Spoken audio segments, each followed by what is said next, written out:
everybody, and welcome back to Chilluminati Podcast, episode 158 or 9. It's Nine. one or the other. 959. I am just making up. Not. As always, I am one of your hosts, Mike Martin, joined by the Stan Laurel and Oliver Hardy of LA. Alex and Jesse, hello. Who's in LA? Alex and Jesse, the Stan Laurel and Oliver Hardy of LA. Yeah. No, who's in LA? I get the bit, but I'm trying to figure out how to respond. Basement. Yeah, that's what I'm trying to figure out. Right. Yeah. I couldn't figure. Welcome back, what's in everybody. LA? It's Who and what are in LA? Third base. third Just base. like working on this, we'll figure it out. We'll workshop it. Yeah, It third worked, base. though, you know? Mm-hmm. I liked it. Who's on- I know those who's two. on third I know base? who those are. So Who's in Los Angeles? That classic bit. No, but who's on third base? Yeah. Shirley. Don't call me Shirley. Anyway, R.I.P. that guy. yeah. Who? What? Guys, welcome back to part 2 of JFK, episode 1. This is the second part of the first episode on JFK. Man, for our own show's growth's sake, I have to unfortunately label this part 2 and not part 1, part 2. Okay, but whatever it is, arose by any other name, this is part 2 of episode 1 of JFK. If you know the insider lore, okay? Last time we ended with some nonsense about some rock or something. I don't know what Jesse was talking about there at the end of the episode. But before we get into anything at all, first, I wanted to start us off with some words from President John F. Kennedy himself from Mathis. If you wouldn't mind just reading these words. We're diving right in. Just dive right in. Yeah, go ahead. I'm not ready go for this. All right, here we go. Help me, boys. Just I'm not do an it like improver like this. this. You have to something talk like this. All Yes. right, I'll go with that. That works. This is my message to the American people. This presidency, this administration, this opportunity to represent the values of our entire great nation. I owe it all to an old green stone. Wizards are real. Yes, it's true. And at my website, patreon.com/ChilluminatiPod. Not only can you get free episodes. You suck. Do I need to do this? No, do I need to this hang on, sucks. This is garbage. Here we go. This is garbage. Why do you have this? Here we go. And at my website, patreon.com/ChilluminatiPod, not only can you get ad-free episodes, behind-the-scenes content, and a giant playlist of exclusive minisodes, but also monthly digital posters, free monthly-ish merch, and our newest show, Rotten Popcorn, where we do live watch-along of weird movies. My name is John Fitzgerald Kennedy. I'm a ghost, and I approve this message. How dare Why do you That have was that? incredible. Man, they were right. JFK's still alive. He's coming back. He's going to arrive on That's JFK the Capitol Jr. Hill. Yeah. That's I different. thought recently there was also the belief that JFK was about to arrive too. Anything's possible now. Spoilers. We're going to talk about it in the minisode, so get ready, baby. I feel the need to go to patreon.com/ChilluminatiPod now, though. The if president he says told you to. If he says President to, you told should. me to. Look at that. we just did a Rotten Popcorn on a documentary about an alien encounter all three of us had never heard of. And Made it me took cry. twists and turns that I was not expecting. Made me feel things for some inside myself. I felt feelings in me, it in made my me heart. feel things too. Yep. Yeah, Jesse loved it. He said, I loved that. He actually said- came out the other end saying, I'm a believer. Oh, I said, came "Thank out the you." other end all right. He said, thank you so much for showing me this wonderful film. Was it seeing Jacques Vallée on camera that just made you, You know rock what? hard? Jacques Vallée is interesting. I'll give him That that. dude's a G. Yeah, that I dude's like a G. Jacques Vallée a lot. Yeah, he's a cool dude. But I don't think there's any Jacques Vallée cross conspiracy into JFK, unfortunately. Well, we'll see. But yeah, last time we were here, we were working our way through Jesse Ventura's book, They Killed Our President, 63 Reasons to Believe There Was a Conspiracy to Assassinate JFK, which again is not a great book, but rather a useful one for the way I wanted to structure this series. I left off talking about whether or not it was actually plausible based off the evidence that, one, a single person could have actually carried out this assassination with a poorly configured Carcano bolt-action rifle from the 6th floor window of the Texas School Book Depository building. And two, that person could have possibly been Lee Harvey Oswald, based on the testimony of various people who saw him at various stages of eating lunch that day in the moments before and after the shooting took place. Most people, of course, will tell you that yes, both are not only possible but likely. And again, I'm just laying out the inconsistencies, not saying whether or not I believe any of this stuff is convincing evidence on its own. That comes later in my JFK theory episode, which I'll do later. For now, this is all about fleshing out the various big reasons why people see this thing as so frustrating and so mysterious. And I hope that by the end of episode 1, that you at least feel like maybe it's possible that there is more at play here than what people will have you believe. Also, again, this disclaimer, John F. Kennedy was a real person and his assassination was a real act of violence. Therefore, we're going to be discussing some seriously disturbing imagery and subject matter throughout the course of this series. This was the high-profile murder of a sitting U.S. president. Videos and pictures you Google after listening to this may disturb you, so proceed with caution. It also happens to be one of the most notorious moments in world history and therefore extremely ingrained into our national culture at all levels. And so sometimes it is easy to forget that it really happened. And I'm sure that at some point during this, 1, 2, or all 3 of us are going to be flippant about this in ways we haven't been about other murders on this show. So let me apologize for that in advance and after the fact for things that I've certainly already done. Also, please remember that until the very end, I'm going to be reporting on what other people think happened today.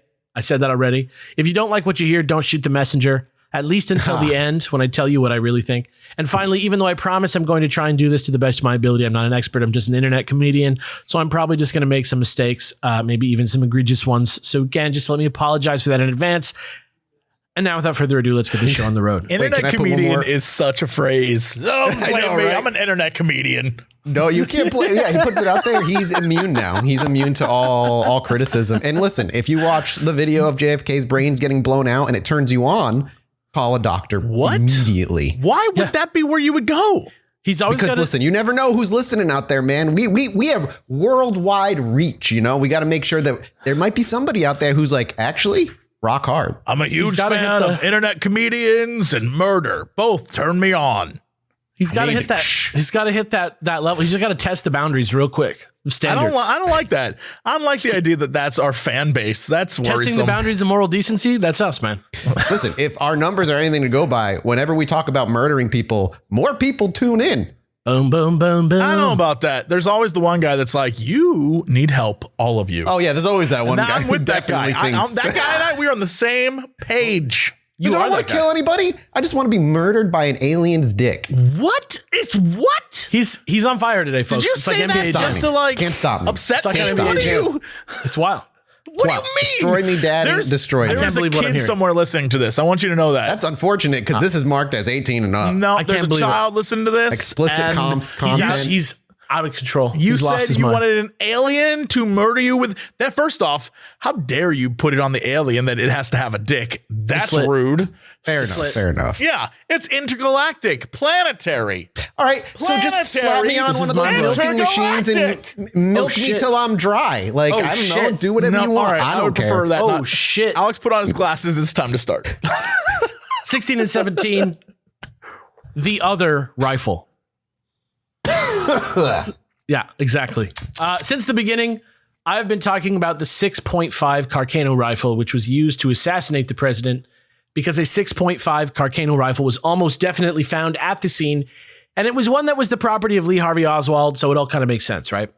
But there has also been enough confusion around the make of this weapon that I feel it is absolutely worth discussing. So let's start with the fact that initially, the police who discovered the rifle, one of whom was very knowledgeable about guns because he used to own a sporting goods store, came to the consensus that it actually was a 7.65 millimeter Mauser rifle that was found instead.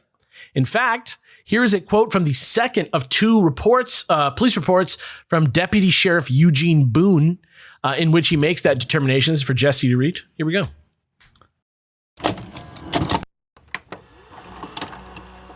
Thanks to ButcherBox for sponsoring this episode. And I don't know if time is real or not, but it's suddenly July. And yeah, I've been smelling them delicious grilled meats outside nearly daily now, but it is truly grilling season. And as we come closer to the holiday of July 4th, the grillingest day of all time, I can't help but think about my favorite thing to throw on the grill, a freaking delicious burger. And the best burgers I've ever had made at home have been from ButcherBox because they get delivered to my home and they're amazing quality meat. This summer, add some power players to your grilling lineup with ButcherBox. If you don't know what ButcherBox is, quite simply, ButcherBox is a subscription service that delivers high-quality meat and seafood directly to your doorstep, and we're talking carefully curated, 100% grass-fed beef, free-range organic chicken, wild-caught seafood, and a bunch more. And right now, as new subscribers, you can get a free grilling bundle in your first order.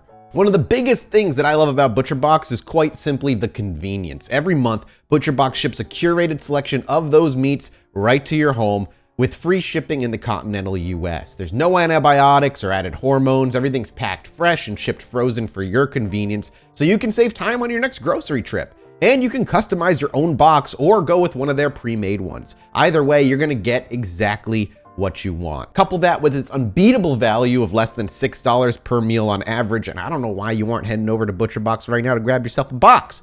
Get the summer sizzling with the special ButcherBox offer for our listeners that we're about to give you. Free bacon for life of your membership, plus $10 off.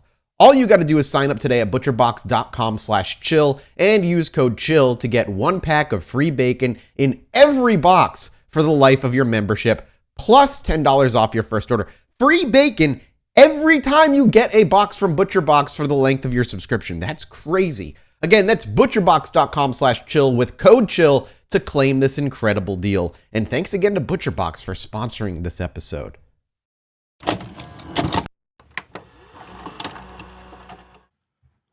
In the northwest corner of the building, approximately 3 feet from the east wall, the stairwell and behind a row of cases of books, I saw the rifle, what appeared to be a 7.65 millimeter Mauser with a telescopic sight. The rifle had what appeared to be a brownish black stock and blue steel metal parts. Right. Now, normally, this is exactly the type of thing you'd chalk up to something as simple as the fact that both of these rifles, the Carcano and the Mauser, would have been recognized by anyone of that era as rifles of enemy combatants that they might have fought in World War II. And it's possible that they just referred to all this style of rifle as Mausers in the same way that we call tissues Kleenex or we call search engines Google. Or maybe they were just all totally mistaken or talking out of their asses. Could be true also.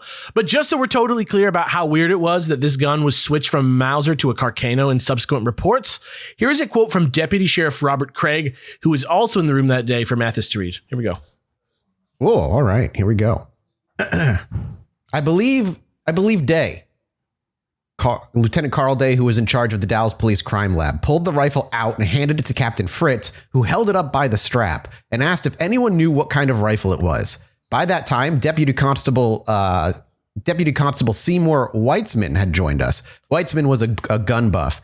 He had a sporting goods store at one time, and he was very good with weapons, and he said it looked like a Mauser. And he walked over to Fritz, and Captain Fritz was holding the rifle up in the air, and I was standing next to Weitzman, who was standing next to Fritz.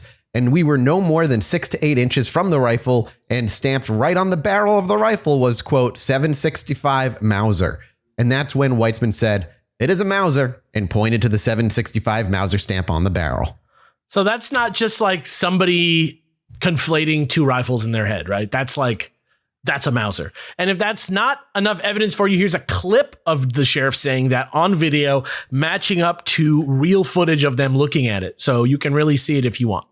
And I'm interested in what you guys think about that. Like, what do you think's happening here? That is, you know what? No, this is the perfect video. So the link we were just sent is to the BTO classic Bachman Turner Overdrive, Taking Care of Business, which, by the way, hilarious, but absolutely not what I think you're supposed to be sending us. Taking care of business every day. Taking care of business. I don't know why that. I hope that didn't happen for all these. I want to let you know I'm so glad it did. That sounds great. It's the government fucking with your files, dude. Well, you're going to just have to take my word for it. Oh, this opens it up to conspiracy even more so. They're messing with your own story so the truth can't get up. So granted, Deputy Sheriff Craig also had a few imagine all of this is being said with the backdrop of Taking Care of Business. I promise that there is a video of this out there, but Deputy Sheriff Craig also had a few other weird things he coincidentally saw that ran counter to the official story. He was eventually fired from the sheriff's office before getting in a really bad car accident, getting shot in the shoulder, having his depression deepened by painkillers, and then left by his wife. So it's kind of hard to tell what his motivation may have been to share this information. He was also found dead of a point-blank gunshot wound to the chest in 1975. And while it was almost certainly self-inflicted, there is a lightly discussed possibility on the internet of him being silenced for speaking the truth. Is that true? I have no idea. Obviously, Mathis can tell you how frustrating it is to believe extreme things and have people conflate you with the other crazy people who believe those things. Well, because there's unfortunately a fine line between the sane crazies and the crazy crazies. You know? Exactly right. So that's, it could be that we're looking at here. Who knows? And who knows? Jesse, one day you'll be on my side. I promise. Who knows if there's even if it's worth thinking about it. Crazies. Which one are you? Sane crazies. I'm a sane crazy, Jesse. We'll let the listeners decide that. Also, to muddy the waters even further, Frank Ellsworth, who was an agent of the Department of Alcohol, Tobacco, and Firearms, heard about the shooting. That sounds like a place where you confiscate everything you could ever want, and you are just lit and loaded all day. That's kind of the vibe. Every day, taking care of business. That's kind of the vibe. You just keep it in a room and don't use it. He heard about the shooting from his office down the way, ran over to check out the scene. And when he got there, he said that cartridges were found on the 6th floor of the depository, but that the rifle was actually found on the 4th floor, and that it wasn't until later, and that's talking about the Mauser rifle, and that it wasn't until later, like after 1:30, which, by the way, the shooting happened at 12:30, so this is much later, when they did a second search, where he was actually there helping out searching himself, that they found the Carcano. So he was there for 2 guns, which is crazy. And then there was this very specific sounding quote from an NBC Dallas Fort Worth news reporter called Tom Whalen, which I'll have Jesse read for you now, and which it was also reprinted in an official NBC book that was called "There Was a President About This." So that's this quote here. All right. You get up every morning from your alarm clock's warning, take the 8:15 to the city. There's a whistle up above and people pushing, people shoving. Alex, I don't think this is what's happening right now.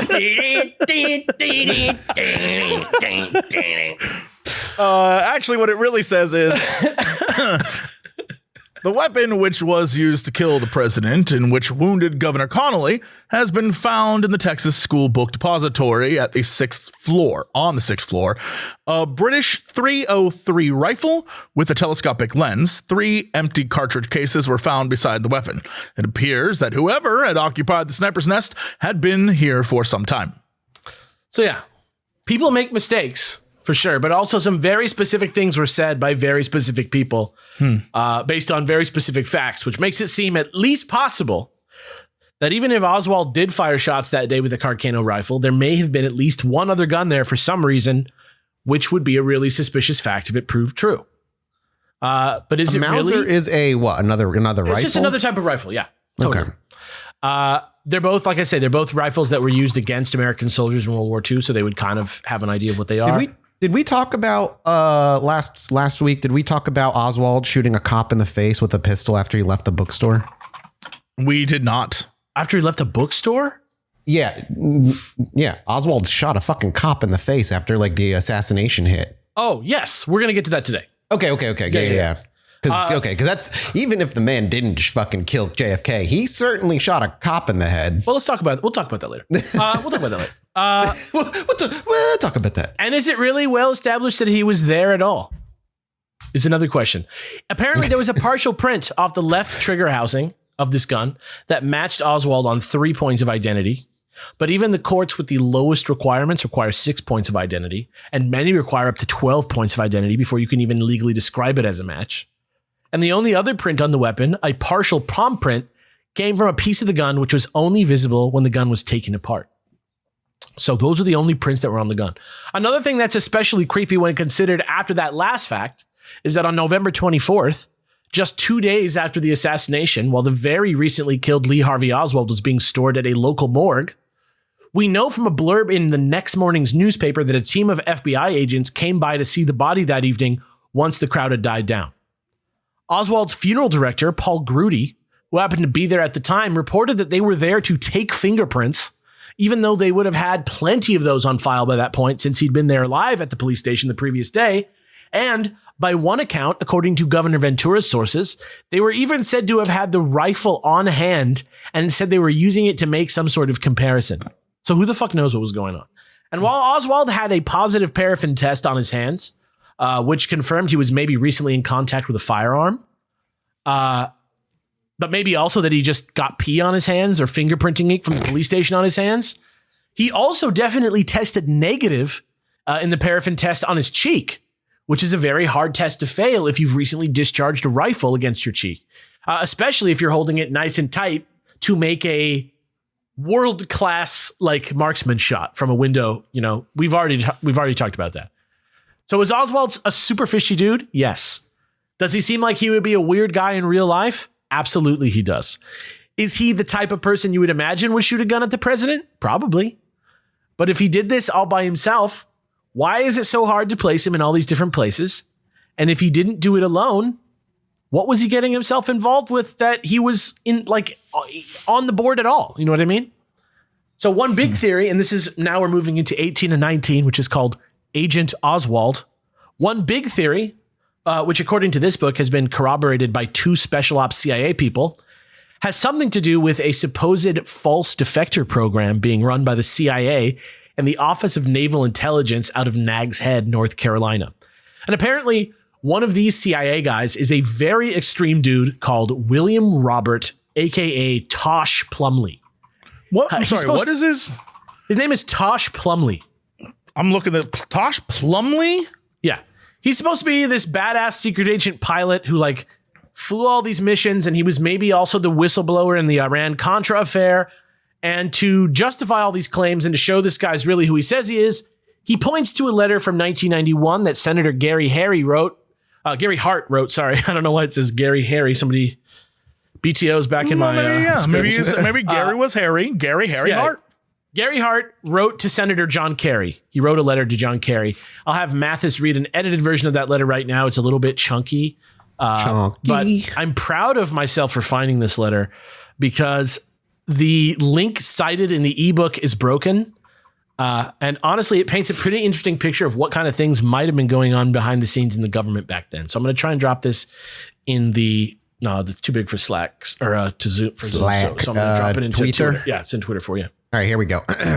Dear Senator Kerry, the following information is provided at the request of Mr. Tosh Plumley and is to document specific contacts he made with my Senate office during the years of 1983 through 1985. In March of 1983, Plumley contacted my Denver Senate office and met with Mr. Bill Holland of my Senate staff. During the initial meeting, Mr. Plumley raised certain allegations concerning U.S. foreign and military policy toward Nicaragua and the use of covert activities by U.S. intelligence agencies. And we skip a little bit here, and then we go to Mr. Plumley raised several issues, including that covert U.S. intelligence agencies were directly involved in the smuggling and distribution of drugs to raise funds for covert military operations against the government of Nicaragua. He provided my staff with detailed maps and names of alleged covert landing strips in Mexico, Costa Rica, Louisiana, Arizona, Florida, and California, where he alleged aircraft cargoes of drugs were offloaded and replaced with Contra military supplies. He also stated that these operations were not CIA operations, but rather under the direction of the White House, Pentagon, and NSC personnel. My staff brought these allegations to the attention of the Senate Armed Services Committee and the Senate Intelligence Committee at the time, but no action was initiated by either committee. Sincerely, Gary Hart. I buy that. I buy that. It sounds very much like what we know of American history at this time. Yeah. And I give you this background on the guy. Yeah, I know. Exactly. I give you this background on the guy so that maybe it makes a little more sense when I tell you that in a sworn affidavit, he explained that he and Lee Harvey Oswald went through early government intelligence training courses together. And here's a quote from him for Jesse to read about that to give a little background. So here we go. Actually, I dropped it in Twitter, but I could have probably dropped it in Zoom also. There, I dropped it in Zoom too. I first met Oswald at illusionary warfare training, propaganda, language, instruction, false identities, maintenance of cover stories, etc. at Nags Head, North Carolina in 1957. Oswald was taking language courses at the same complex where I was taking illusionary warfare training classes. These courses at the time were referred to as Spook School. and were preparatory to going covert in international operations. Everybody who was there was CIA or military intelligence, or at least they were in some form of government training for their particular covert mission. Yeah. So that was going on. He says he saw Oswald there. Pretty wild. He then goes on to say that he ran into him again in Hawaii when Oswald was there shipping out as a Marine, and then again, quote unquote, operationally in Dallas in 1962, a year before the assassination, when he ran into him in an alleged Cuban safe house apartment behind a house on North Beckley Street in Oak Cliff, which was double weird since the place was being used as part of a gun running operation at the time. And it's also where he lived 5 nights a week while he was working.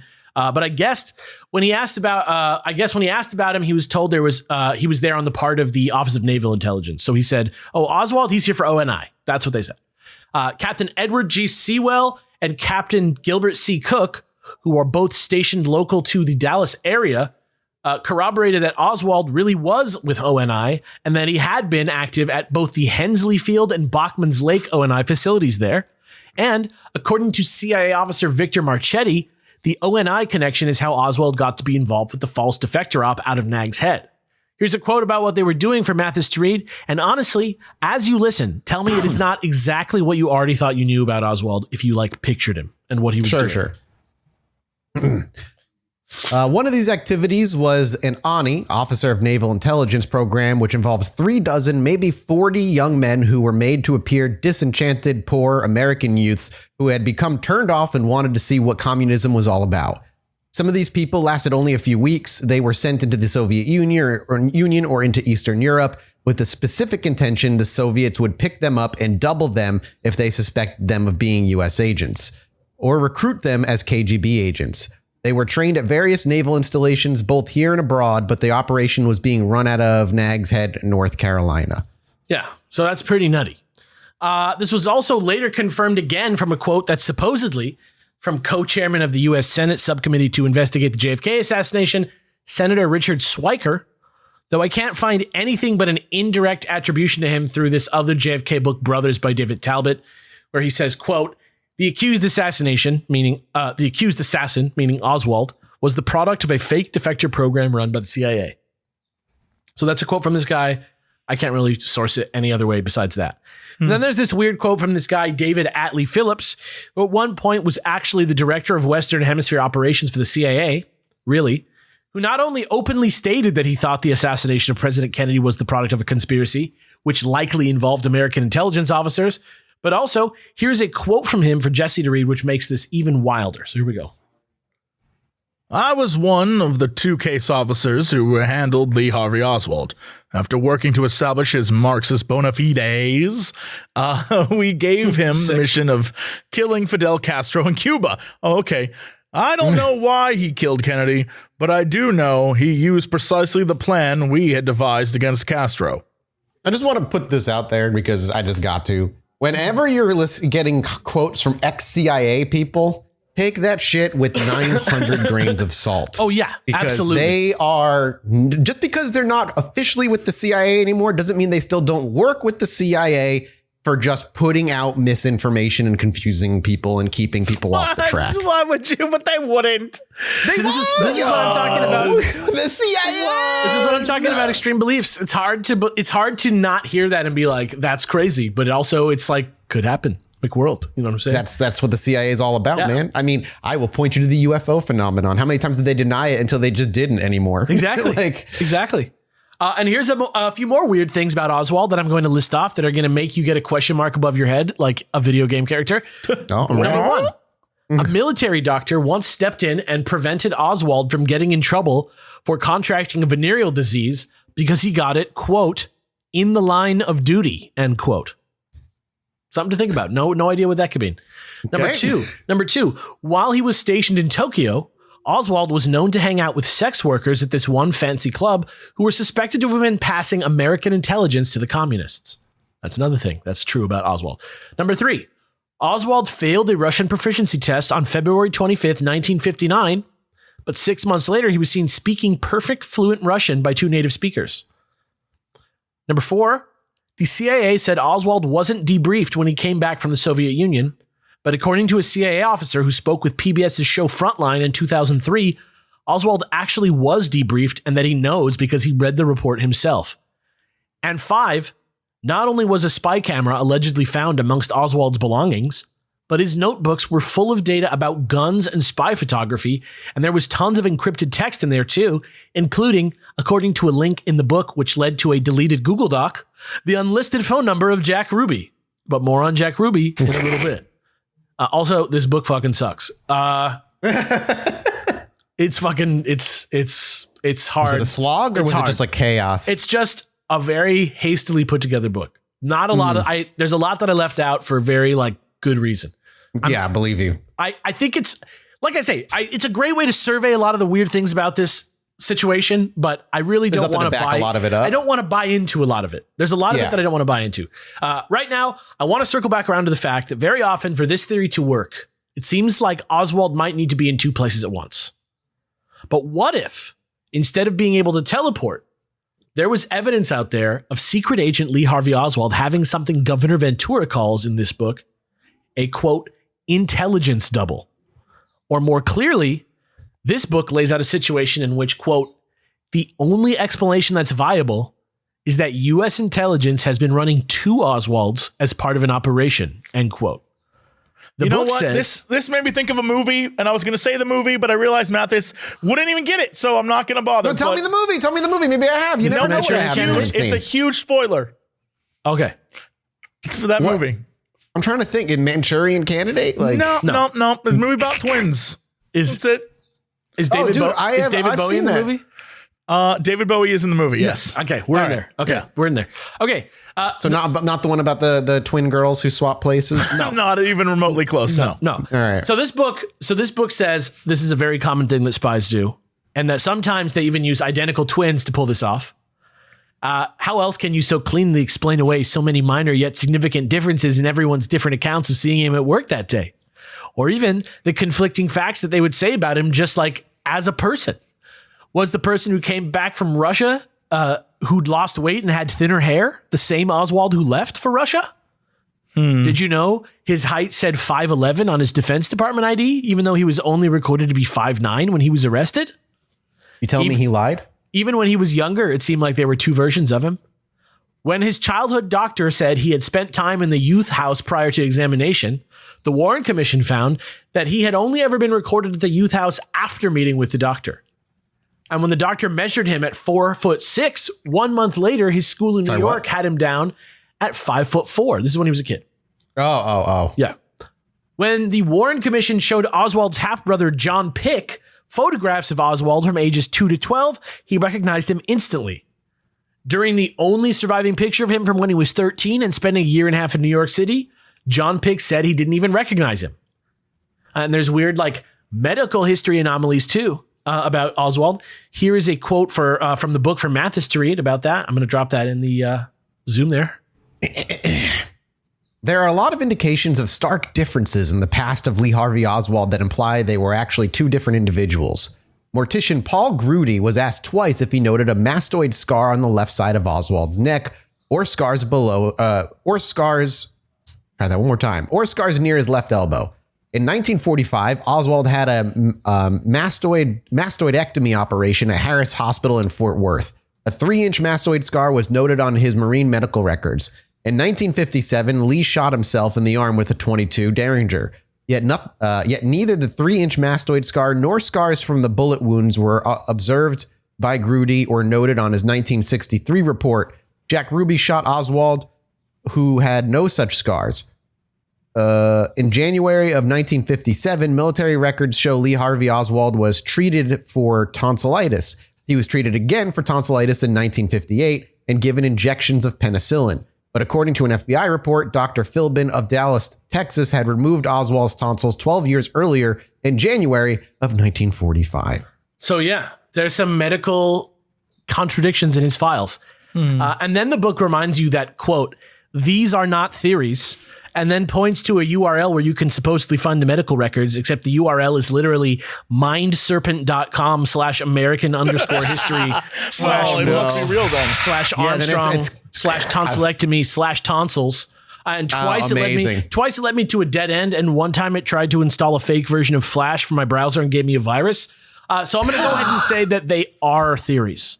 Yeah, I'm going to go with they are absolutely theories as well. Also in 1980, we've got their computers. We can finally mine the Bitcoin. Yeah, exactly. Also in 1981, when the guy who first pushed Soviet body swap theory, a British lawyer and investigator called Michael Eddowes, spent $15,000 of his own money to actually exhume and test the body that was supposed to be Oswald.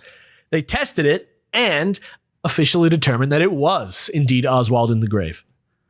Wasted $15,000 to figure that out. However, the funeral director who originally buried Oswald's body refuted this explanation because he said the body that he buried was given a craniotomy during the autopsy, while the one that was exhumed clearly had not been given a craniotomy. Who said this? The funeral director who originally buried Oswald's body, Grudy.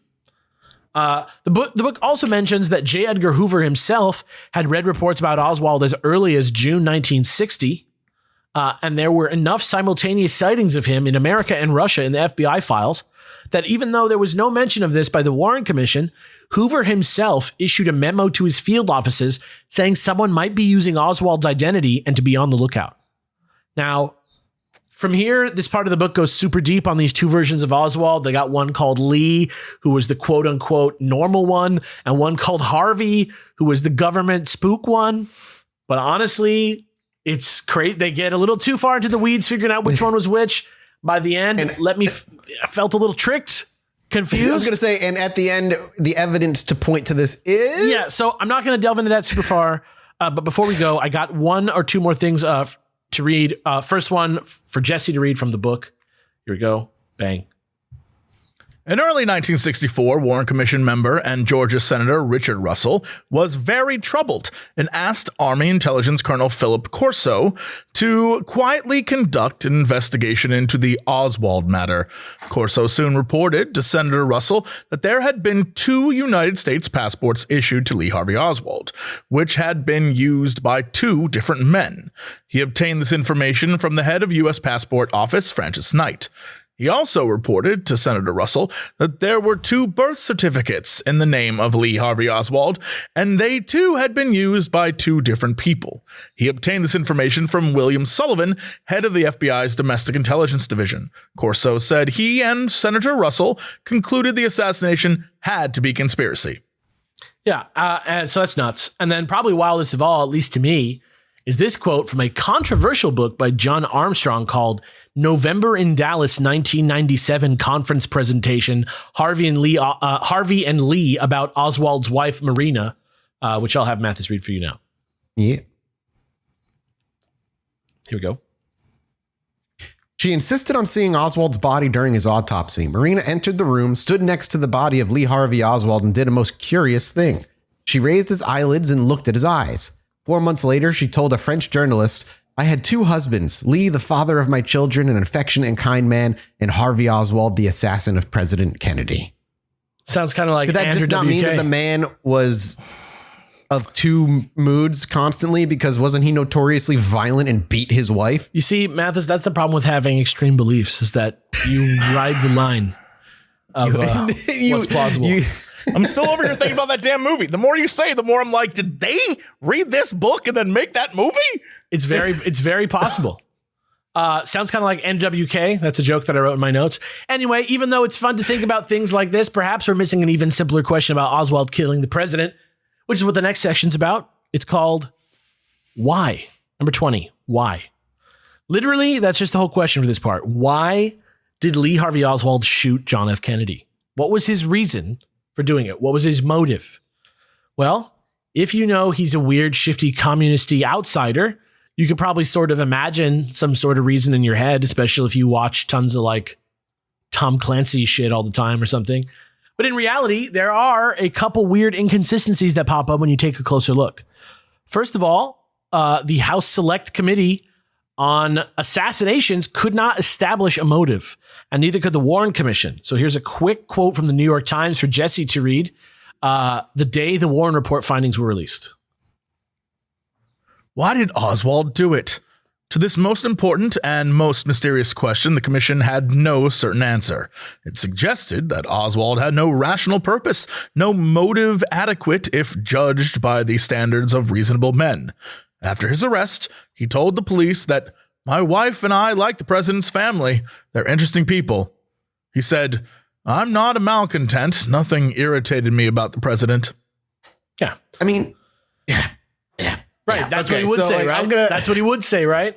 Yeah, well, not only that, but like, you know, and this goes back to just the idea of conspiracy overall. It's like, it could just be like, and it likely is, first of all, keep in mind, this man did attempt to shoot a fucking general before this, missed, but did take a shot at him.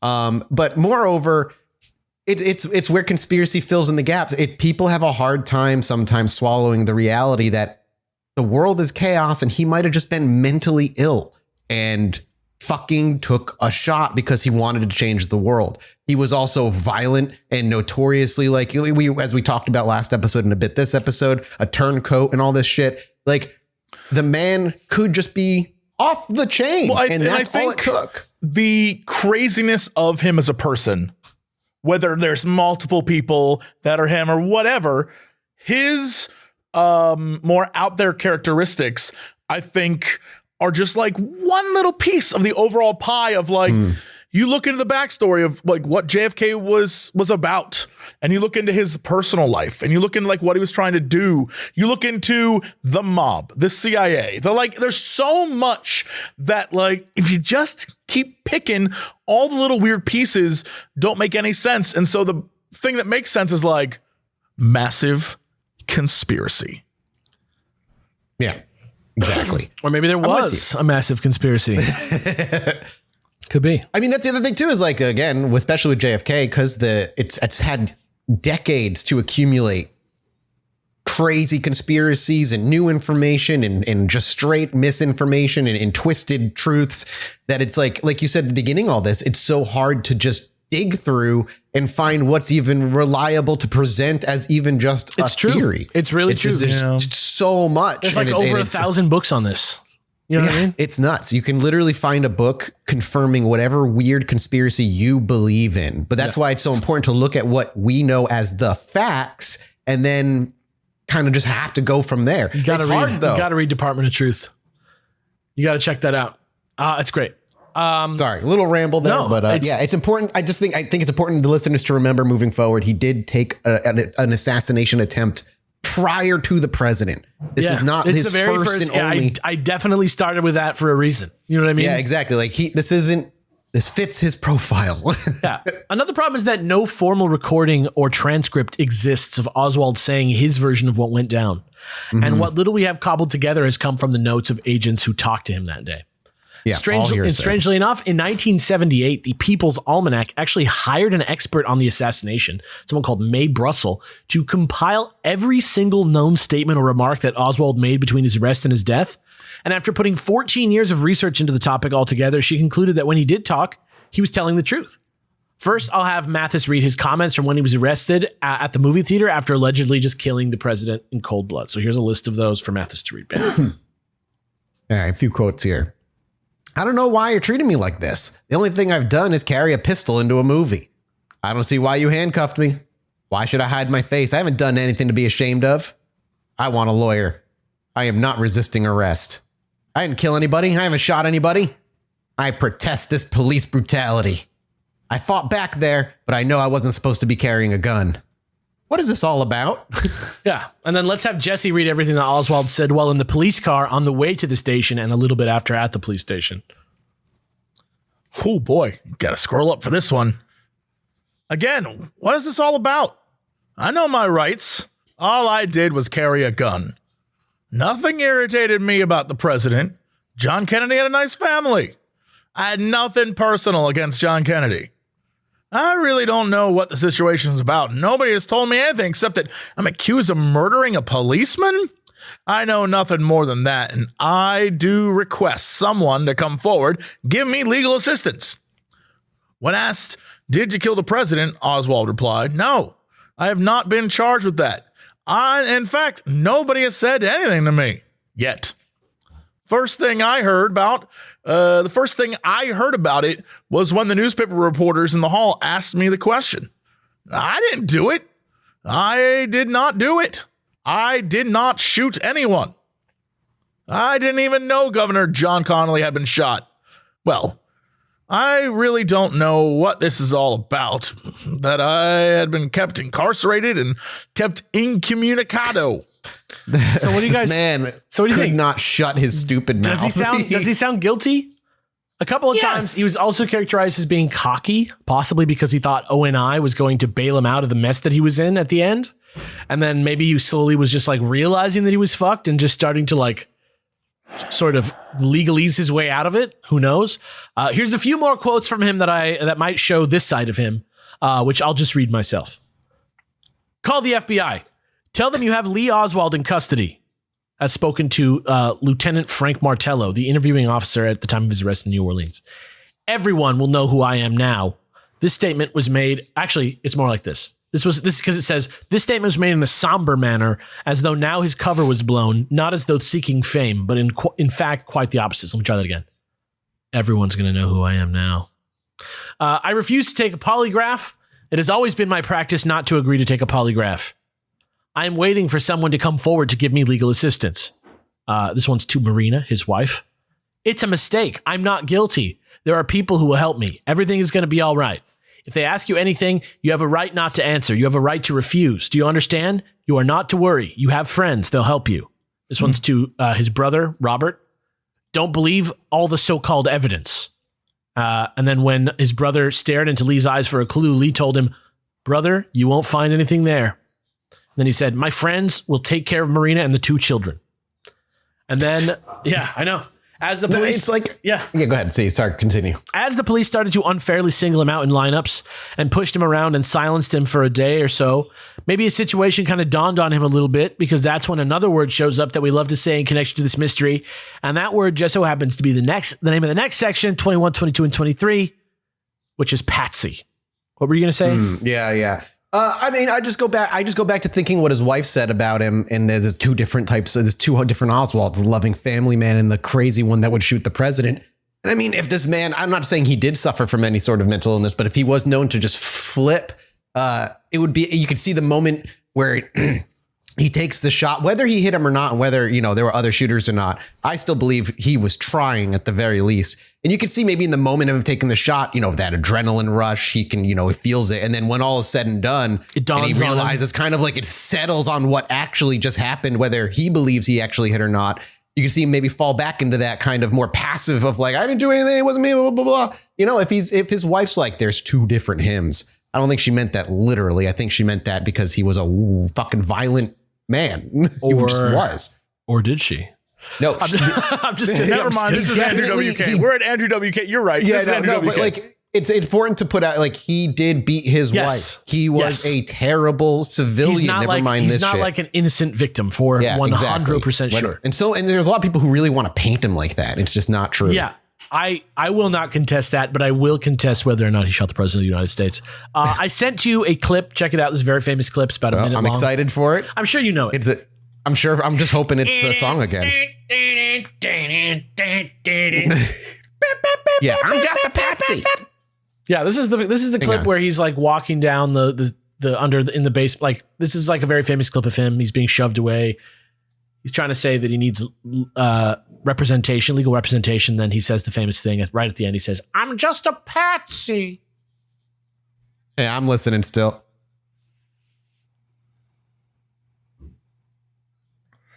He does. I mean, I don't want to judge anyone, but first of all, Googleable video if you guys want to see it. Very Googleable. He just sounds like he's just, the way he says it sounds is out of it, which to me is like exhausted. Yeah, I have over the course of my many years. I think Alex has probably witnessed. Like, I think Alex probably has been there too. We talk to a lot of people. And sometimes, like, just randos on the street. I have people approach me because apparently I have one of the most approachable faces on earth. People just come up and I've talked to a lot of people who are not all there. And he has that vibe of just like there's a little something like missing from him. And I don't know if that's little something missing is the kind of something where you like can kill a person, or if it's the kind of something where he's like lying. I don't know what I'm being accused of. I literally didn't do anything wrong, and this is overwhelming. I don't know what it is, but clearly in that footage, he is a little out there. Yeah. Yeah. And he doesn't scream it like so many people like, you know, kind of like pretend he does. He just kind of is like, I'm just a patsy. It's like so weak and like, I'm just a patsy. Do you think he's a patsy? No. I think if he's a patsy, he's unaware that he's being used as such. That's what I mean. Like, do you think he like maybe just realized he was a patsy shortly before this? Maybe. Because again, I still sit on the side that he may, even if, again, I still think he took the shots. Even if he hit nothing and he missed and it was somebody else, I still think he was in the bookstore that day taking the shots because he just seems like that kind of person. And maybe he didn't think about how difficult a shot it was going to be. That wasn't his thought. He just is like, I work in a place that's right next to where they're going. Right. Might as well use it. I have an excuse. I can be there. Like there's a whole, it just all fits. Yeah. Mm. Well, I say if he is a patsy, there better be some evidence of the government or whoever set him up for the fall, right? Like if we're going to say that it's possible that he actually was a patsy, we need that. So that's exactly what I'm going to do. But first of all, let's take a second to re-examine another like popular and well-known fact of this whole mystery, which is what we know. We know that Oswald owned an Italian Carcano because he ordered it by mail under the name A. Hidell, which was then delivered to a post office box, which was owned by Oswald. This is like one of the sort of like facts that everybody knows if you know the timeline of the murder. This provides the needed paper trail, which connects Oswald to the rifle. But let me ask you this. If you had such risky high-profile plans and you were trying to be stealthy and not get caught in the way that it seemed like he was doing with a fake name and such, why not just take advantage of the fact that in 1963 in the state of Texas, you could buy a gun in person without a permit or any kind of even keeping a record of the purchase?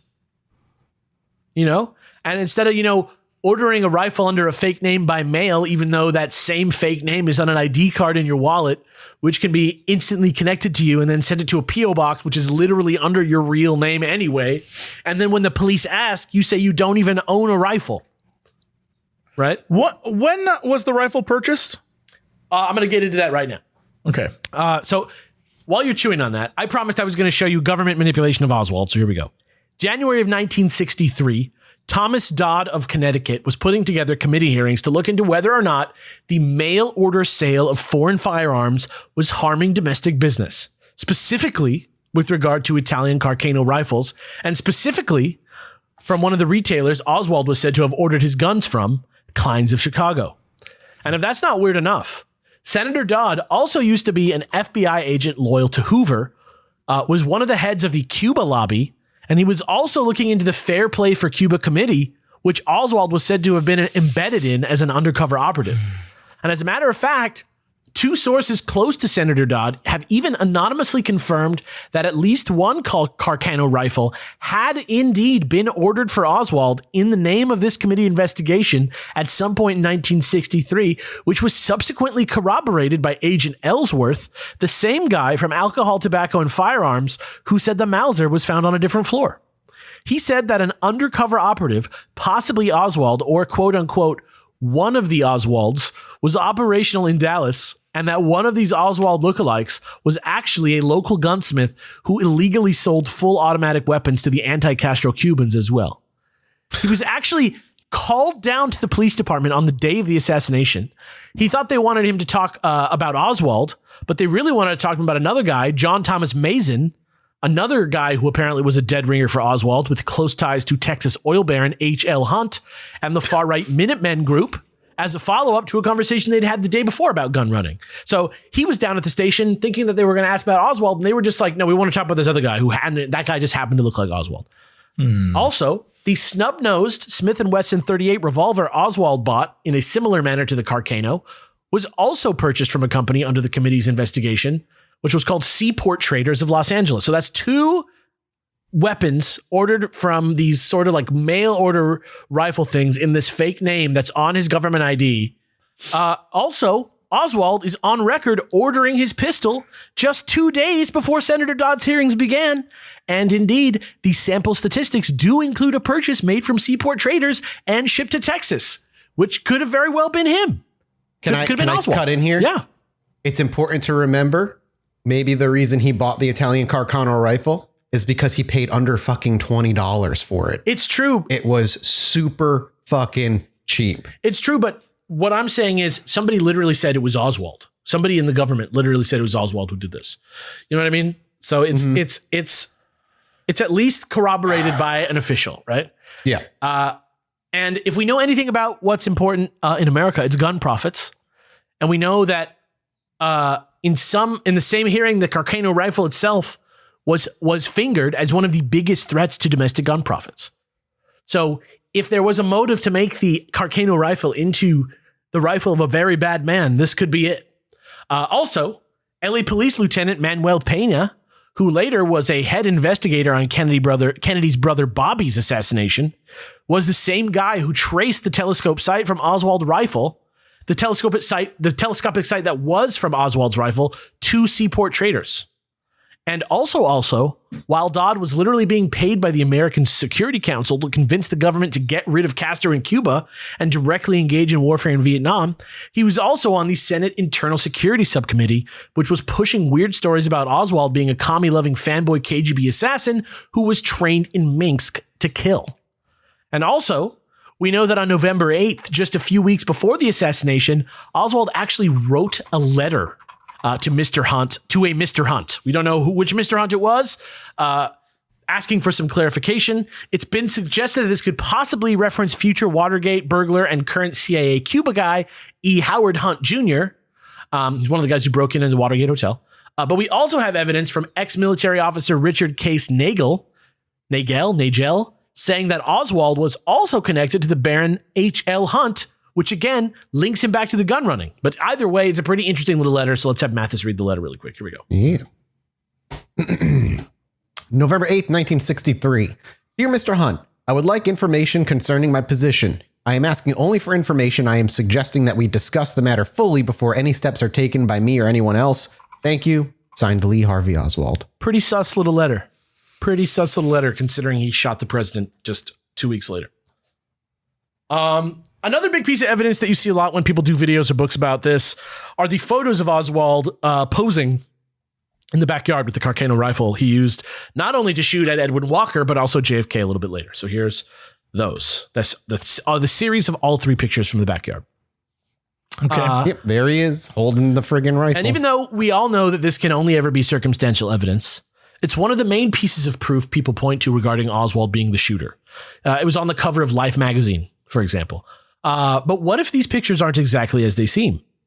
For example, Major John Pickard, who was once head of photography analysis with the Canadian Defense Department, did a professional investigation of the photos and determined them to be fake. This was also the conclusion of other experts, including Detective Superintendent Malcolm Thompson, who used to be the president of the Institute of Incorporated Photographers in England, and another who was a photographic consultant for the House Select Committee on Assassinations, whose name hilariously was Jack White. Also, Oswald himself said the photo was sus, and here's a quote for Jesse to read from Oswald himself about that. So here we go. In time, I'll be able to show you that this is not my picture, but I don't want to answer any more questions. I will not discuss this photograph without advice of an attorney. That picture is not me, but the face is mine. The picture has been made by superimposing my face. The other part of the picture is not me at all, and I have never seen this picture before. I understand photography real well, and that in time I'll be able to show you that that it is not my picture and that it has been made by someone else. The small picture was reduced from the larger one made by some persons unknown to me. Yeah. And actually, according to the experts, there are some problems. For one, the shadow of his nose does not match the direction of the shadow from his body, even with his head tilted. So you can actually look and just see that what you think of that on the actual picture there. Also, the leftmost photo of this series is called 133A. It was not found until 1977. when it was discovered among the possessions of a rich Dallas Russian called George de Mohrenschildt, who knew Oswald and had intelligence connections. And the weird thing is, his whole family insists that this photo was planted among his belongings and that he never had it while he was alive.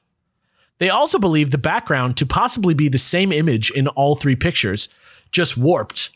And the level of similarity between the backgrounds in all three photos is basically a statistical impossibility, since it would require Oswald's wife, Marina, to have been holding the camera almost perfectly still to within a fraction of an inch each time she hit the shutter, especially considering most accounts say Oswald actually took the camera from her between shots to help her advance the film. Jack White, not the musician, attributes this to something called keystoning, which is similar to what you do to the image of a projector when you want it to like match to a screen. When you don't have the angle 100% perfect, you kind of keystone the image by tilting it and changing it a little bit. Also, Marina denies ever taking those pictures, which begs the question of who did.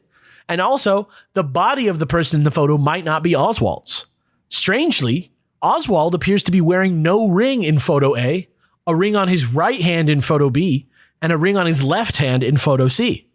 And it was also strange that he'd be wearing a pullover shirt in these photos because, one, he never wore them, and two, they didn't find a shirt like that among his possessions. And just in case you're not convinced yet, here's a little snippet of an interview between Detective Thompson and one of the photo experts and the Dallas police. Detective Thompson, who is one of the photo experts, and the Dallas police for you guys to read. It's like a little scene for you guys. So here we go. Sorry, hang on. Here we go. No worries. I was zooming in on the pictures. Yeah, I know. In general, I have come to the conclusion that we have a montage of 3 pictures to make one end product as we see it here today. So does it strike you as strange that in their search after all connected with the assassination of the president, that they would find such damning evidence the next day? It does. It does seem unusual. One would think that the officers involved would be highly experienced officers, would know and have been trained to carry out the search of premises. Is there any possibility in your mind that those 2 photographs are genuine? I don't think there's any possibility. Having examined them for a considerable amount of time, it is my considered opinion that they are not genuine.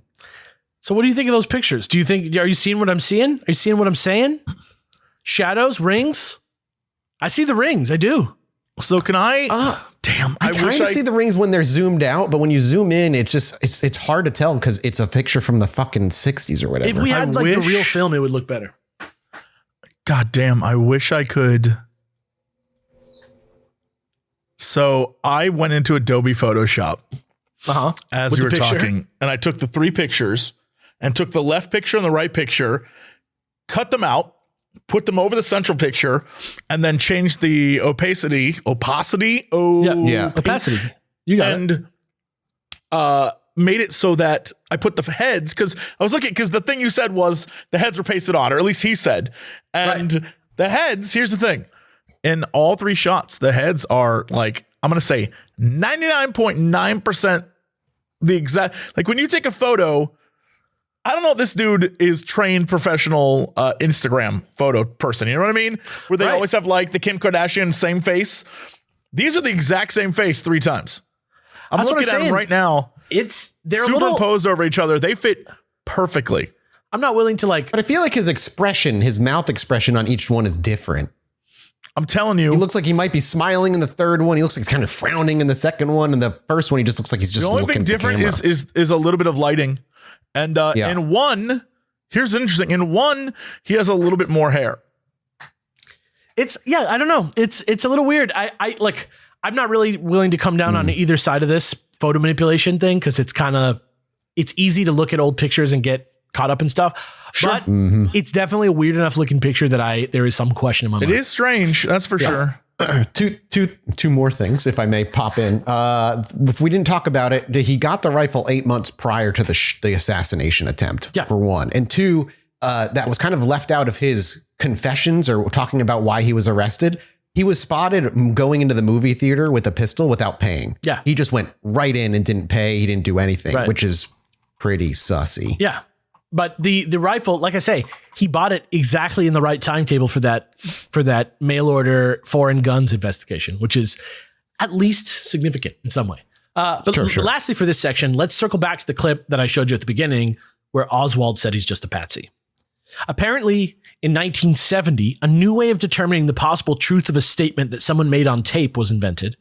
So first, really quickly, let's have Mathis read us some background about it from an article about it in 1975 during the time of the House Select Committee on Assassinations. Here we go. The PSE was invented in 1970 by a group of intelligence experts who sought to improve upon the traditional polygraph. Two of the PSE's inventors, Alan D. Bell Jr. and Charles H. McGoyston, both retired lieutenant colonels from Army intelligence, discovered that the frequencies composing the human voice shift from 8 to 14 times every second. But when the speaker is under stress, this frequency modulation disappears. What remains are the pure component frequencies of the voice and a strong indication that the speaker is lying. So this type of analysis is admissible in court and has been used for hundreds of times by law enforcement for that reason in a dozen or more states. And basically that's what they did for Oswald's voice in that clip that I showed you earlier about the patsy. The analysis was carried out by an ex-Army intelligence guy who literally wrote the polygraph manual, a man called Lloyd H. Hitchcock. Here's what he found. When Oswald denied shooting the president, Officer Tippit, or anyone at all, according to the PSE test, he meant it and was telling the truth. When his charts were interpreted and a determination of truth was made, there was no other probable or plausible interpretation of his results. And thirdly, of all the statements examined, the one where he denied killing the president was especially likely to be true. So if it's possible that Oswald didn't kill the president or that he wasn't acting alone, who else was there? Which brings us to 24 and 25, which I will call backup. Okay. Yeah. So for the first account of some other people on the scene who might have had something to do with President Kennedy's assassination, let's have Jesse read a quote from another JFK book, Jim Marr's Crossfire, to give us a rundown. And this one is one I'm going to have to dump on Twitter for you. Caught up in the crossfire. Crossfire! The greatest board game ever made. Me forever. The greatest board game ever made. Oh boy. Okay. Let me see where this starts. At the time that Kennedy was first hit by a bullet, two men standing near each other on the north sidewalk of Elm Street acted most strangely. One began pumping a black umbrella, while the other waved his right arm high in the air. As Kennedy's limousine began to gently descend, the gentle descent to Dealey Plaza, a man can be seen standing near the street side edge of the Stemmons Freeway sign, holding an open umbrella. He holds the umbrella in a normal fashion, and the top of the umbrella almost reaches the bottom of the sign. In photos taken minutes before Kennedy's arrival, the umbrella is closed, and immediately after the shooting, pictures show the umbrella was closed again. The man's umbrella was only open during the shooting sequence. Furthermore, he is, as seen in the Zapruder film, once Kennedy is exactly opposite the man with the umbrella, it is pumped almost 2 feet into the air and then lowered. At the same time, oh my goodness, the second man in photos, he appears to be of a dark complexion, perhaps a black man or Hispanic, raised his right hand into the air, possibly making a fist. This man was located on the outer edge of Elm Street sidewalk, opposite the umbrella man, who was on the inner edge. The man with the open umbrella was the only person in Dealey Plaza with an open umbrella.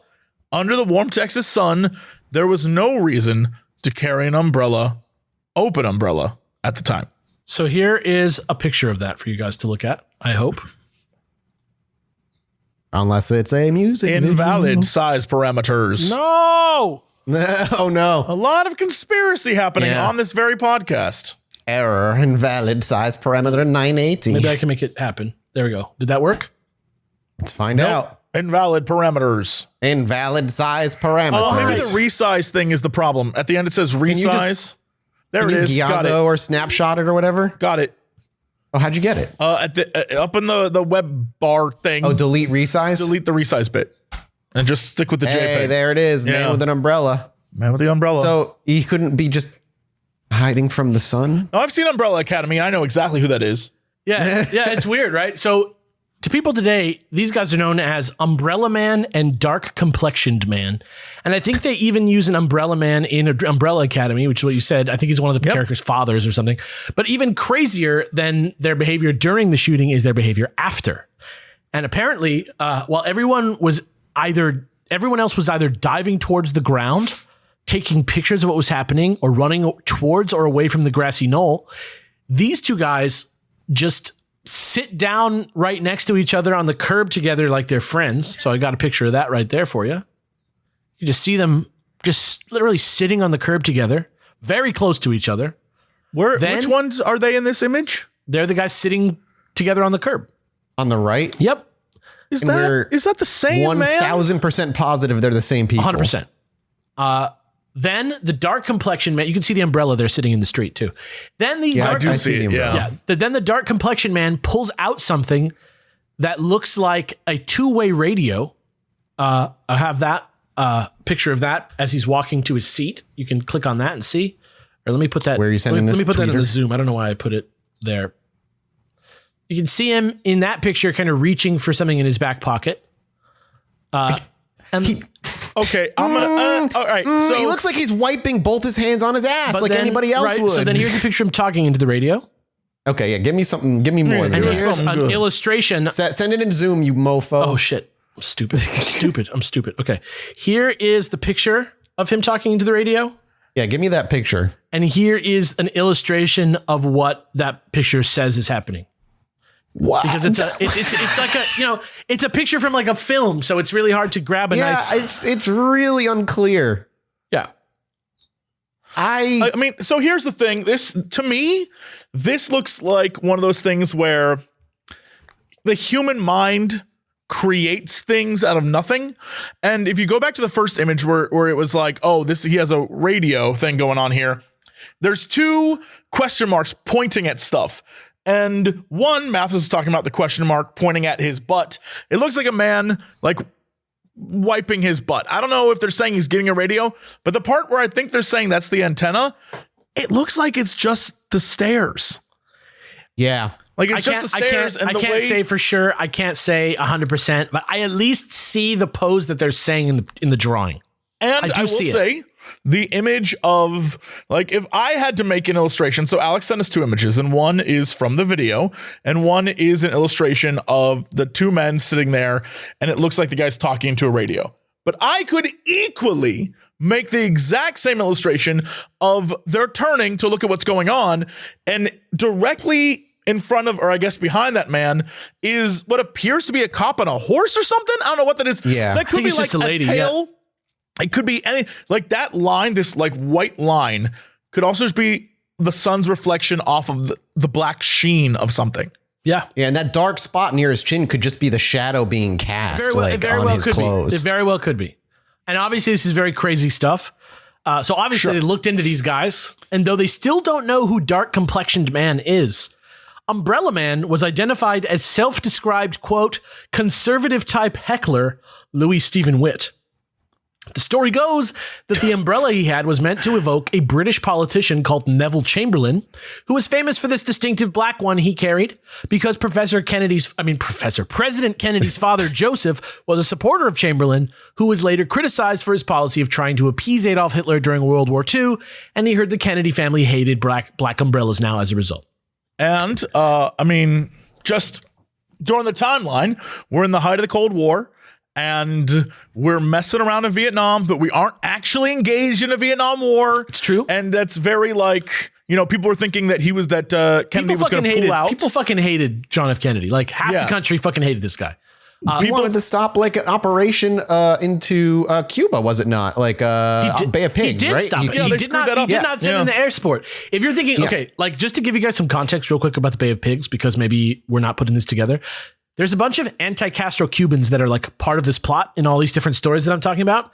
The idea with them is that they're Cuban people that Americans were training to do the Bay of Pigs, right? And then they sent them there, and then Kennedy called off the air support in the middle of the attack and left all their brothers out there to die. So of course they're pissed, right? Yeah. So that's what's going on. That's kind of part of this too. I don't know how real it is, but that's a thing. Meanwhile, in actual Vietnam, we're not at war yet, but we have people on the ground over there. And like, basically the rumor was that Kennedy was going to pull people out after the re-election, and like in 1964, I think they said he was going to pull everyone out. So that is also a thing where I can imagine if you were thinking protest. Like Chamberlain and like how he was like, I'm going to appease the Nazis and that kind of thing. I can see how that would be a like, screw this guy kind of protest. Right. Yeah. And this is a story that you hear all the time. And most of the time you hear the story about the Umbrella Man in a kind of like lightly humorous and educational way that has a lesson about conspiracy theories getting out of hand and not believing everything you read. But according to the transcripts, what really happened was that someone told Louis Witt that the Kennedys hated seeing open umbrellas. And since he wanted to go be a dick to JFK, who he greatly disliked, he grabbed one and went to Dealey Plaza to be a dick. It was actually the House committee itself, actually the Warren committee itself, that added the speculation about Neville Chamberlain later. So it's actually not in his testimony. And also, his testimony wasn't as G-shucks and rock solid as that cute anecdote might have it seem either. For one thing, he said he had no plan, that he had just wandered down there to try and find the motorcade and open his umbrella to piss off the president. He wouldn't really commit to anyone in any picture actually being him. Didn't seem confident or willing to confirm it. And then he said the man next to him was a, quote, Negro man, unquote, whom he didn't know. And even though they sat there so close to each other for minutes, all he remembered him saying over and over was, quote, they done shot them folks. And finally, before we move on to the other weird group of people in the plaza that day, here is one more quote from Crossfire from Mathis to read to get your brains working, friends. This is based on the available photographs made that day. None of Witt's statements were an accurate account of the actions of the Umbrella Man, who stood waiting for the motorcade with his umbrella in the normal over-the-head position and then pumped it in the air as Kennedy passed. Witt's bizarre story, unsubstantiated and totally at variance with the actions of the man in the photographs, resulted in few, if any, researchers accepting Louis Stephen Witt as the Umbrella Man. And yeah, I do think that's a little extreme to say. I do think most people at least believe that man to be Witt. Though there's certainly something a little off about the whole thing. And I am not just talking about how low-key racist the whole dark complexioned man situation is. And as weird as all that is, it's not even close to how weird things get around these three guys in this very famous picture in which they seem to be getting arrested on the day of the assassination. Here's 5 links to pictures of them. They're very well documented, gentlemen. There's probably even way more than this out there if you want to Google it. Here you go. Here's the links for you. Goodness. The story with these guys is that they're supposedly 3 tramps that the cops had found in the train yards behind the grassy knoll, because that's exactly Amazing. what's over the fence behind the grassy knoll. It said they were found squatting inside of a boxcar. And according to the FBI, their names were Harold Doyle, Gus Abrams, and I kid you not, John F. Gedney. Oh, God. Super close to the president's name. Apparently, they were just 3 railroad tramps. They were arrested, they were questioned, and then they were let go. But no one has ever been able to really put pictures of these guys next to pictures of the tramps. Like, here's this guy as the tramp, here's this guy as the tramp, here's this guy as the tramp. There's never been any pictures corroborating that those guys are the guys in the pictures in that way. And of course, because of that, there's a lot of other people that have been pegged as one of these admittedly very clean and dapper looking railroad tramps who were literally hiding in a train car right next to the spot where the possible second gunman was suspected to be. Big names have been brought up, mostly from superficial connections and similar faces, like Watergate burglars E. Howard Hunt Jr., who I already mentioned, and Frank Sturgis, who you probably know the name of if you know about the Watergate scandal or you're watching Gaslit right now. And one of the alternate patsies from our part 1, Thomas Vallee. He's another guy that they say was one of these tramps. Also CIA agent Dan Carswell, and also pilot Fred Lee Krisman, who was actually subpoenaed by Jim Garrison in the Clay Shaw trial that was portrayed rather inaccurately in the movie JFK. But experts from the House Select Committee on Assassination have eliminated them all with either expert testimony or alibis. So none of those people that I just named, even though they're very popular candidates, are very likely to be those people in those pictures. But when Lois Gibson, the forensic expert with the actual world record for the most forensic successes, was brought in to do her own personal analysis, she positively identified 3 completely different people: Chauncey Holt, Charles Rogers, and fairly infamously at this point, Charles Harrelson.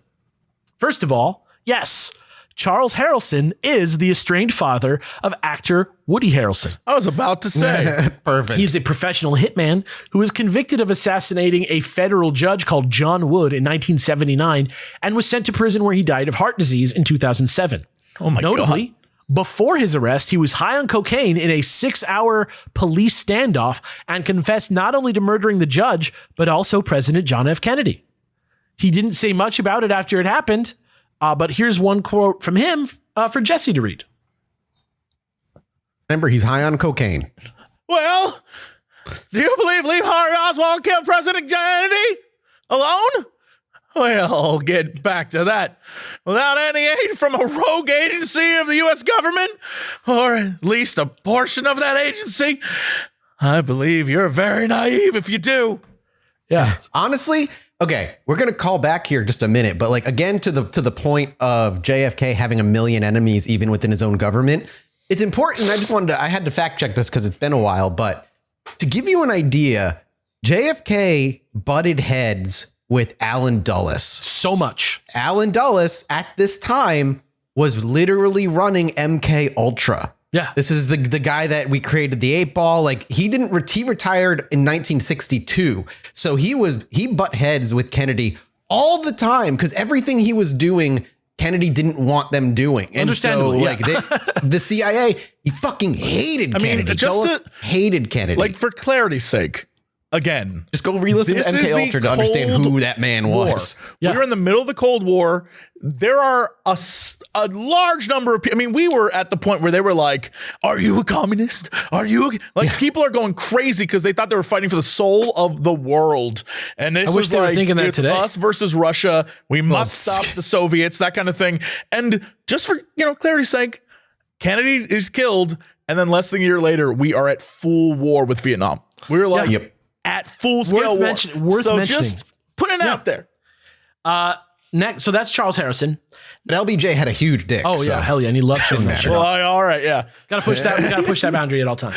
Next guy was we said Charles Harrelson. Next guy is Charles Rogers, aka Richard Montoya, aka real life Sully from Uncharted. He was a seismologist, a pilot, and naval intelligence officer who quit his job with Shell Oil abruptly. I'm a seismologist too, you know what I'm saying? Oh my God.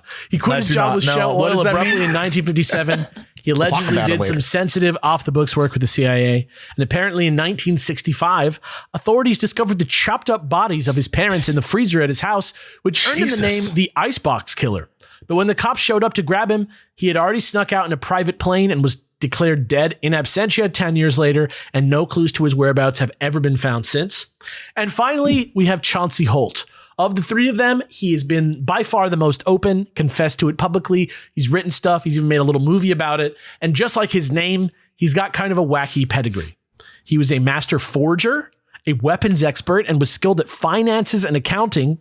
And his time as a crack criminal went all the way back to time he spent with actual crime genius Meyer Lansky, who was basically the guy who laundered all the mob's money and first got them into legitimate business. Genius, truly. Holt was apparently the one making all the fake IDs to help with the assassination. And he says that they, when they got discovered in the boxcar, they just lied and said they were working undercover with the good old Department of Alcohol, Tobacco, and Firearms, flashed their IDs, and were immediately released without ever being arrested. Here's an account of what Holt was up to from Special Agent Zach Shelton of the FBI from Mathis Street. Special Agent Zach Morris of the FBI. Here we go. Zach Morris. This is going in Twitter. Sorry.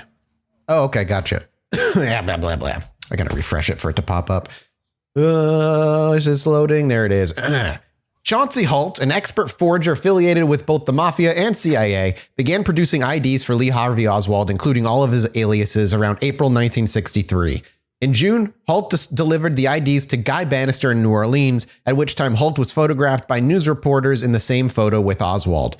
In and around October, Holt was instructed by his handler to prepare Secret Service identification pins for the president's trip to Dallas. On November 16th, Holt received a letter from mobster Peter Licavoli stating that Chuck Nicoletti was at the Grace Ranch in Arizona and for Holt to come and drive Nicoletti to Dallas.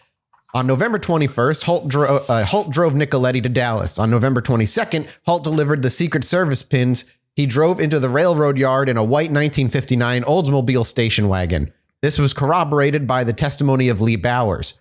When the shots rang out, he reported to the boxcar of the freight train as he had been instructed and met up there with Charles Harrelson and Charles Rogers, known to Holt as Richard Montoya. All three of these individuals were detained by the Dallas Police Department and later released. Several photographs were taken of these three men, and they are known as the three tramps.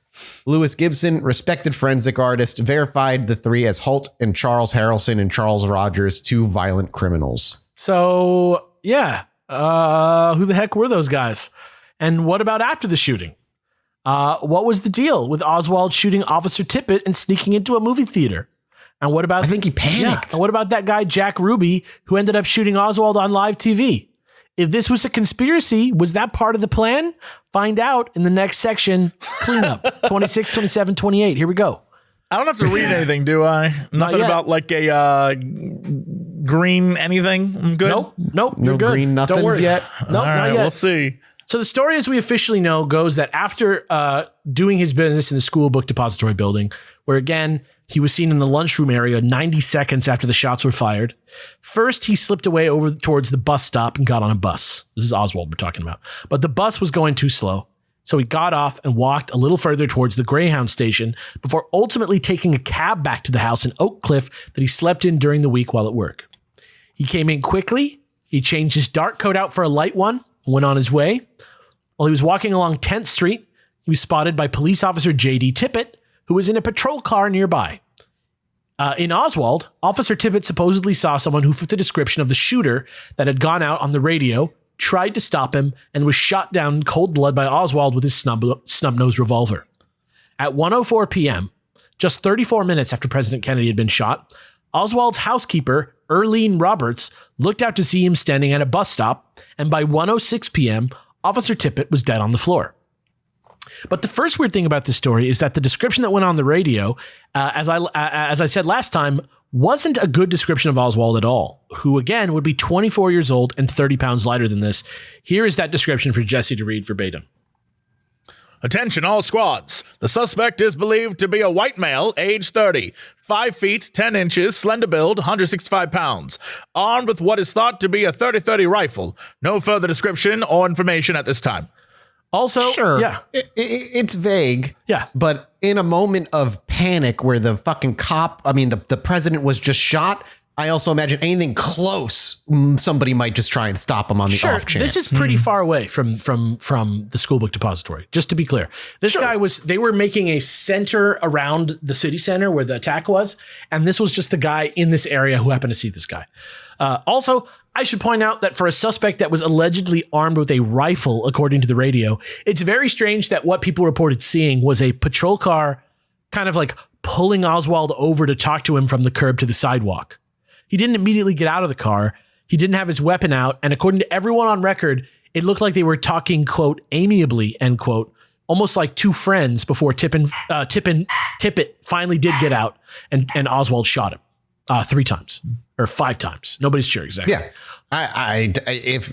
If that's true, to me, and again, this is all obviously just my own personal conjecture, the dude probably panicked. Yeah. He probably thought, oh shit, I'm caught, as soon as the cop tried to step out, and he probably just like, fuck, and just shot him. It's very possible.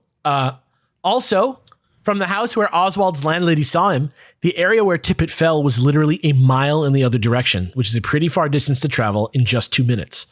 So much so that since there wasn't a single witness who saw Oswald sprinting or even walking between the bus stop and the shooting location, eventually the time of Officer Tippit's death was eventually moved forward in the Warren Commission by 10 minutes to 1:16 p.m. just because it wouldn't fit. But was it Oswald after all who did this? There weren't a huge amount of people who saw it, and only 12 were mentioned in the Warren report, but there were at least 3 more witnesses whose accounts weren't included in the Warren Commission, and all 3 claimed to have been threatened with violence relating to it. First was Akilah Clements, who was sitting up the street on her porch when she saw Officer Tippit get killed. She said she actually saw 2 men attacking Tippit and that the one with the gun was, quote, short and kind of heavy, end quote. But even wilder, she says that the Dallas police warned her that if she mentioned this to anybody, quote, she might get hurt. And then there was Domingo Benavidez, who actually... And when did she come out? Wait, when did she come out to say all that? Do we know when she came forward? This was during the time. Okay. All 3 of these guys, actually. Then there was Domingo Benavidez, who actually testified that he had, quote, really got a good view of the killer and that the guy did kind of look like the guy in the papers, but that, quote, I remember the back of his head seemed like his hairline sort of went square instead of tapered off. It kind of went down and squared off and made his head look flat in the back. And sure enough, he too says that he was threatened by police who told him not to repeat it. Did he say he saw one or two people? Do you know? He said that he got a good view of the killer. And I don't know if that at what point or if they ran in different directions or what. Then there's Warren Reynolds, who did not see the shooting, but was sitting in his office near a second-story window when he saw the shooter running from the scene and gave chase. He lost him in a nearby parking lot, but directed officers west to where they eventually found Oswald hiding in the movie theater. Reynolds eventually did talk to the Warren Commission and did say the man he saw was Oswald, but it's also true that in January and February of 1964, Reynolds also survived an attempt on his life where a man hiding in his basement came and shot him in the head.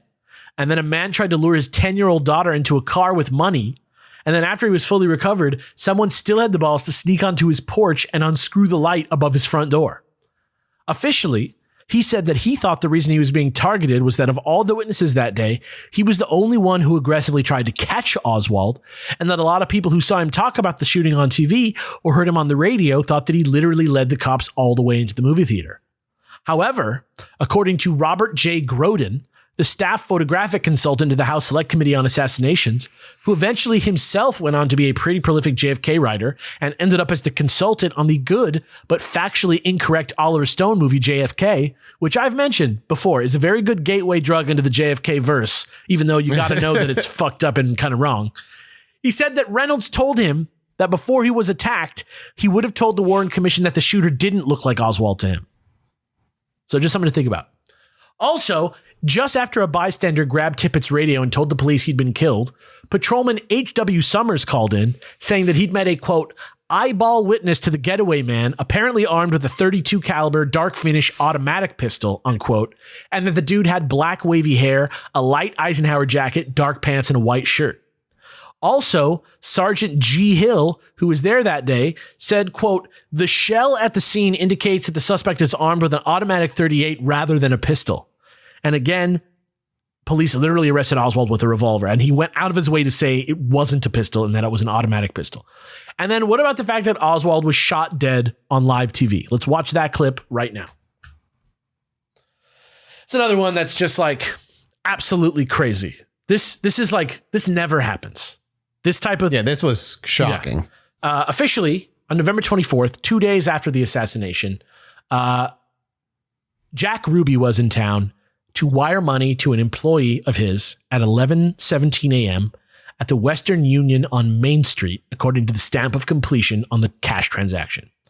He had his wife, aka his pet dachshund, Sheba, with him. He called the dog his wife. And after that, he walked half a block to the HQ of the Dallas Police, entered the basement, and while Oswald was being transferred from the building to an armored car in full view of a network TV pool camera, he stepped out from the crowd with his .38 Colt Cobra revolver and shot him once through the left front of his abdomen, through his spleen, through his stomach, through his aorta, through his vena cava, through his kidney, through his liver, and into his rib before stopping somewhere in the right side of his body. Detective Billy Combest, who knew Jack Ruby, yelled, "Jack, you son of a bitch!" Then immediately went back down to where they had taken Oswald in the jail office and asked him, "Do you have anything you want to tell us now?" Oswald shook his head before falling unconscious for good a little later, and he was pronounced dead a little less than 2 hours later at 1:07 p.m. at Parkland Memorial, the same hospital where they took President Kennedy 2 days before. The clip is wild to watch. It's not nearly as graphic, obviously. You just watch this guy run up. We get the back shot of him, and then you just see him pull something out. It's hard to see, and then you hear the gunshot. It's fucking nuts. You see Oswald just go, ah! And he like collapses to the ground. And the reporter's like, he's been shot. He's been shot. Oswald has been shot. He's been shot. Yeah, like he's so calm, so calm. Reporting was a different thing back. I mean, like you think back to the horror. Like they report stuff with me. Like what's fascinating about the clip that you sent us is it's the CNN version from one of the shows. I'm sure they've done about it, but they clearly added music. Well, besides that, they did something to the frame rate and touched up the image, and which is great, but it also is jarring because suddenly it isn't old timey photo. It just looks like a black and white photo. It's because it's on video, which runs at 30 frames per second rather than 24. So it looks like a soap opera. Jack, you son of a bitch. Yeah, it looks like it's happening like you're watching a play rather than it being old timey footage. It's wild. It's really crazy. According to Jack Ruby himself, he did it to redeem the city of Dallas after letting Kennedy die. That he was depressed over the assassination of the quote he was depressed over the assassination to the quote point of insanity, and also quote he wanted to save Mrs. Kennedy the discomfiture of coming back to trial. So the first thing I want to point out about this is how wild this would probably be to watch on News Live, which is just crazy. Yeah. But also, what the fuck? How did a fucking gunman get through during a prison transfer at a police station? And why was the dude holding on to Oswald, the one dude dressed in bright white in a sea of black and blue suits, unless he was trying to guide the shooter to Oswald for sure? That's just something that people say. I don't know if that's true. Here's a quote. It is true. Literally, it's true. The only guy wearing white is the guy holding Oswald, but it is a wild thing to think about. Here's a quote from the House Select Committee on Assassinations report from Mathis to read to show just how sus all of this was. I'm going to drop that right here for you. Yeah. Ruby's shooting of Oswald was not a spontaneous act in that it involved at least some premeditation. Similarly, the committee believed it was less likely that Ruby entered the police basement without assistance, even though the assistance may have been provided with no knowledge of Ruby's intentions. The committee was troubled by the apparently unlocked doors along the stairway route and the removal of security guards from the area of the garage nearest the stairway shortly before the shooting. There is also evidence that the Dallas Police Department withheld relevant information from the Warren Commission concerning Ruby's entry to the scene of the Oswald transfer. Yeah, that sounds like cops fucked up and they do what they always do and cover their ass. Bury it. Yeah, they cover their ass. Also, in a private note to one of his attorneys, Joe Tannehill, during his trial, Jack Ruby wrote, quote, "Joe, you should know this. My first lawyer, Tom Howard, told me to say I shot Oswald so that Carolyn and Miss Kennedy wouldn't have to come to Dallas to testify, okay?" Which kind of throws some shade over his whole given motive, that he said, or that he made in his testimony. But then there's also the testimony of Seth Cantor. Seth Cantor was a White House correspondent who was actually a passenger in Kennedy's motorcade, who said that he went to the hospital after Kennedy was shot and saw Ruby there at about 1:30 p.m. on the day of the shooting, asking him if he should close all his clubs for the 3 days of the weekend or whatever, out of respect. And that he may have even seen Ruby tampering with evidence at the hospital. But the Warren Commission decided that he was probably mistaken, and his testimony was dismissed. This made Cantor upset, which spurred him to research Jack Ruby for years and release his own book on him, Who Was Jack Ruby?, where he had this to say, which I will have Jesse to read. Here we go. I want to go back, just remind me, I want to go back to the Tippit bit after for a minute. Sure. The mob was Ruby's friend, and Ruby could well have been paying off an IOU the day he was used to kill Lee Harvey Oswald. Remember, I've been used for a purpose, the way Ruby expressed it to Chief Justice Warren in their June 7th of 1964 session. It would not have been hard for the mob to maneuver Ruby through the ranks of a few negotiable police to kill Oswald. I can see Ruby probably may have got the idea of self to kill him, but if people knew him and whatnot, I can also see the cops or one or two cops being working with him or letting him in or just creating an opportunity for these certain things to happen. Yeah, I can. There is some speculation out there because everybody knows that Ruby has these mob connections. People are saying that Oswald had Ruby's number encrypted in his notebook, which I want to take with a grain of salt. People are saying that when Jack Ruby saw Oswald at one of the gun running houses one time, he was like, "Oh yeah, me and that guy used to hang out at our birthday parties when we were kids."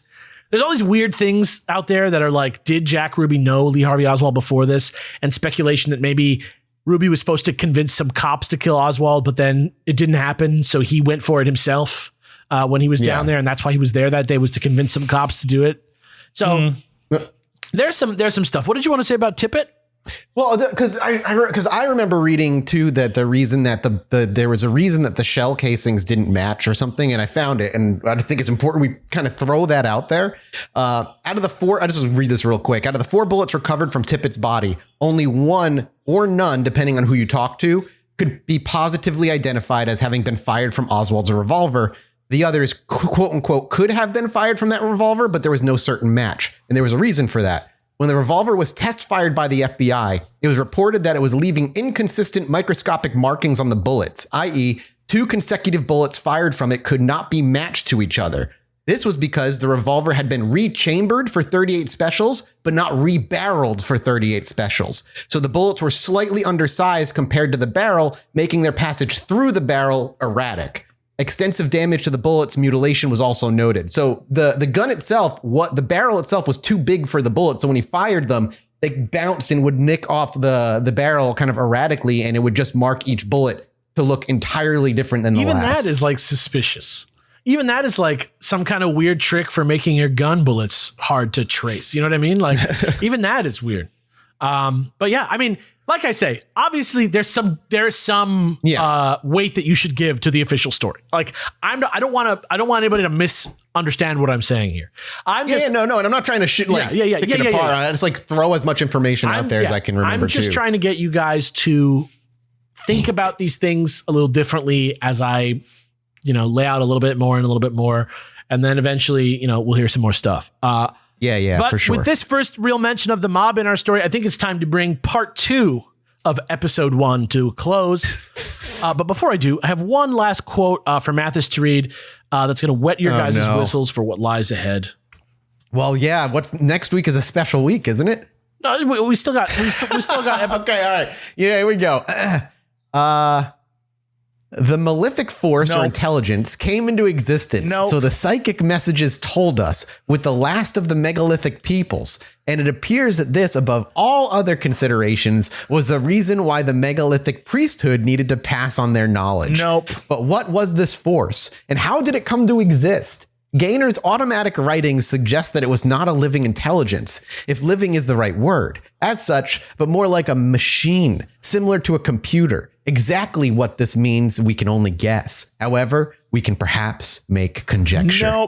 Part 3 of episode 1 coming next week. We'll see you guys there. How dare you? How dare you?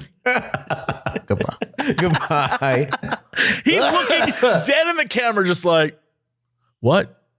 Yeah, what do you mean? What are you talking about? He's JFK. God this damn it, Alex.